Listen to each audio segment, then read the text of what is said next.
Assalamualaikum warahmatullahi wabarakatuh. Alhamdulillahi rabbil alamin. Wassalatu wassalamu ala ashrafil anbiya wal mursalin wa ala alihi wa sahbihi ajma'in. Amma ba'du. Islam adalah agama yang penuh rahmat dan kasih sayang. Hal ini dapat kita lihat pada substansi ajaran Islam yang terdapat dalam Al-Quran maupun perilaku Rasulullah Sallallahu Alaihi Wasallam sebagai panutan manusia di seluruh alam semesta.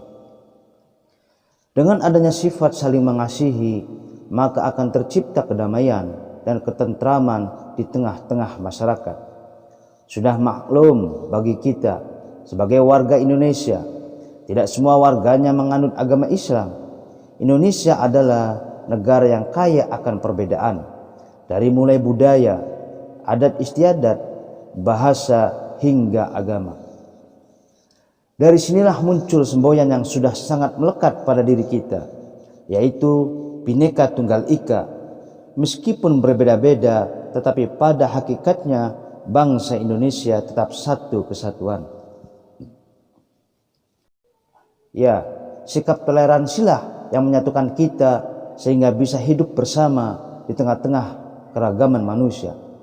Tanpa adanya sikap toleransi, mungkin kita akan mudah menyalahkan orang lain yang tidak sepaham dengan kita.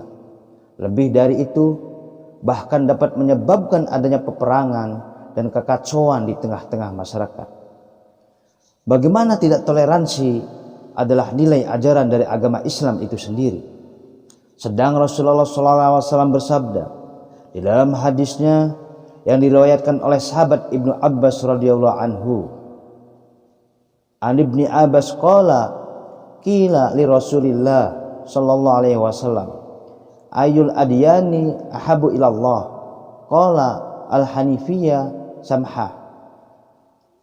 Artinya, dari Ibnu Abbas ia berkata, ditanyakan kepada Rasulullah sallallahu alaihi wasallam, agama manakah yang paling dicintai oleh Allah? Beliau menjawab, Al-Hanifiyah As-Samha, yang lurus lagi toleran. Hadis riwayat Bukhari. Beberapa waktu lalu kita mendengar kabar mengenai seseorang yang menendang sesajen di Gunung Semeru sembari menyebutkan bahwa hal tersebutlah yang menjadikan murkanya Allah sehingga azabnya turun kepada manusia. Mirisnya, perilaku tersebut direkam dan videonya pun tersebar di media sosial. Ini tidak semata-mata ingin menyatakan bahwa menyediakan sesajen bagi roh atau penunggu tempat tertentu hukumnya adalah halal di dalam agama Islam. Tidak sama sekali. Kita mafhum sekali bahwa menyediakan sesajen dengan meyakini adanya zat selain Allah yang dapat mendatangkan manfaat atau mara bahaya merupakan sebuah kemusyrikan. Tidak ada di alam semesta ini yang dapat melakukannya kecuali Allah, Tuhan semesta alam. Sebagaimana Allah berfirman di dalam surah Al-Maidah ayat 76. Qul ata'buduna min dunillahi ma la yamliku lakum darra wa la naf'a wallahu was-sami'ul alim. Artinya, katakanlah, mengapa kamu menyembah selain daripada Allah, sesuatu yang tidak dapat memberi madarat kepadamu dan tidak pula memberi manfaat, dan Allah lah yang Maha mendengar lagi Maha mengetahui. Quran surat Al-Maidah. Ayat di atas jelas sekali bahwa tidak ada yang kuasa mendatangkan manfaat maupun madarat kecuali Allah Subhanahu wa taala saja. Akan tetapi, poin yang perlu ditegaskan adalah penting sekali bagi kita untuk menghormati sesuatu yang disembah oleh agama lain. Menghormati tentu berbeda dengan meyakini. Kita harus menghormati, bukan berarti harus meyakininya. Menghormati di sini adalah tidak mencaci praktik ibadah dan sesembahan mereka. Mengenai hal ini Allah berfirman di dalam Al-Quran surah Al-An'am ayat 108. Wa la tasubbul ladina yad'una min dunillah wa yasubbullah adwa bi ghairi ilm.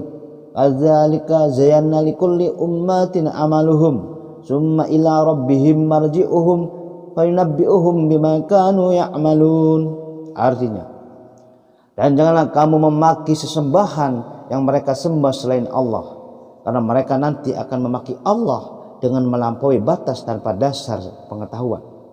Demikianlah kami jadikan setiap umat menganggap baik pekerjaan mereka, kemudian kepada Tuhan tempat kembali mereka. Lalu Dia akan memberitahukan kepada mereka apa yang telah mereka kerjakan. Quran Surat Al-An'am ayat 108. Ayat di atas jelas sekali melarang kita mencaci sesuatu yang disembah penganut agama selain Islam. Profesor Muhammad Quraish Shihab, MA, menyebutkan dalam kitab tafsirnya mengenai ayat ini. Janganlah kalian, wahai orang-orang mukmin, mencela patung-patung yang disembah oleh orang-orang musyrik selain Allah. Hal itu akan membuat mereka marah lantaran perbuatan kalian dengan berbalik mencela Allah akibat sikap melampaui batas dan kedunguan mereka, seperti apa yang kami hiasi mereka dengan rasa cinta terhadap patung-patungnya. Masing-masing umat juga kami hiasi dengan pekerjaannya sesuai kesiapannya. Kemudian semuanya hanya akan kembali kepada Allah di hari kiamat. Dia akan memberitahu mereka hasil perbuatannya dan akan memberikan balasannya. Mengenai asal mula diturunkannya ayat di atas, Imam Ibnu Katsir dalam tafsirnya menyebutkan, Imam Abdul Razak meriwayatkan dari Ma'mar, ia dari Qatadah, pada zaman Nabi ada seorang muslim yang mencela sesembahan orang-orang kafir. Lalu celaan tadi dibalas oleh orang kafir dengan berlebihan. Mereka mengata-ngatai dan mencemooh Allah dengan celaan yang amat parah tanpa didasari ilmu. Marilah kita beragama dengan bijak, dengan sikap toleransi terhadap orang yang berbeda keyakinan dengan kita. Jangan sampai sikap intoleran yang kita lakukan malah memecah belah dan menghancurkan kerukunan yang sejak lama telah terjalin di antara umat beragama di tengah masyarakat kita. Rasulullah SAW pernah berpesan kepada kita untuk melakukan tindak preventif, sebab cacian yang kita lontarkan kepada orang lain tentu akan menuai balasan cacian yang serupa atau bahkan lebih parah.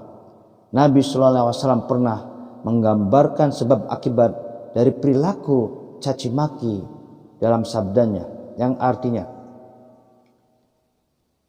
dari Abdullah bin Amr bin As radhiyallahu anhuma bahwa Rasulullah SAW bersabda, termasuk dosa besar ialah seseorang memaki orang tuanya.